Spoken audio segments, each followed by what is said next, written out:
बीमार था और बीमारी कुछ उसे ऐसी थी कि दिन रात उसे भूख लगती थी। सच तो यह है उसे बीमारी कुछ भी ना थी, भोजन के संबंध में उसने कुछ विरोध की किताबें पढ़ ली थी। उसने पढ़ लिया था कि भोजन पाप है, उपवास पुण्य है, कुछ भी खाना हिंसा करना है। जितना वो ये सोचने लगा कि भोजन करना पाप है, उतना ही भूख को दबाने लगा। जितनी भूख को दबाने लगा उतनी भूख असर्ट करने लगी, जोर से प्रकट होने लगी।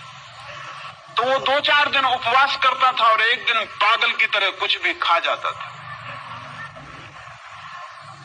जब कुछ भी खा लेता था तो बहुत दुखी होता था, क्योंकि फिर खाने की तकलीफ झेलनी पड़ती थी। फिर पश्चाताप में 2-4 दिन उपवास करता था और फिर कुछ भी खा लेता। आखिर उसने तय किया कि ये घर रहते हुए नहीं हो सकेगा ठीक, मुझे जंगल चले जाना चाहिए। वो पहाड़ पर गया, एक हिल स्टेशन पर जाकर एक कमरे में रहा। घर के लोग भी परेशान हो गए।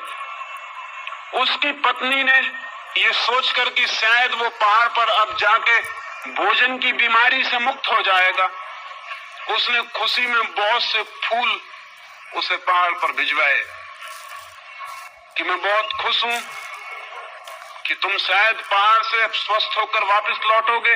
मैं शुभकामना के रूप में ये फूल तुम्हें भेज रही हूं। उस आदमी का वापस तार आया। उसने तार में लिखा, many thanks for the flowers, they are so delicious. उसने तार किया कि बहुत धन्यवाद फूलों के लिए, बड़े स्वादिष्ट है। वो फूलों को खा गया वहां पहाड़ पर जो फूल उसको भेजे गए। अब कोई आदमी फूलों को खाएगा इसका हम ख्याल नहीं कर सकते, लेकिन जो आदमी भोजन से लड़ाई शुरू कर देगा वो फूलों को खा सकता है।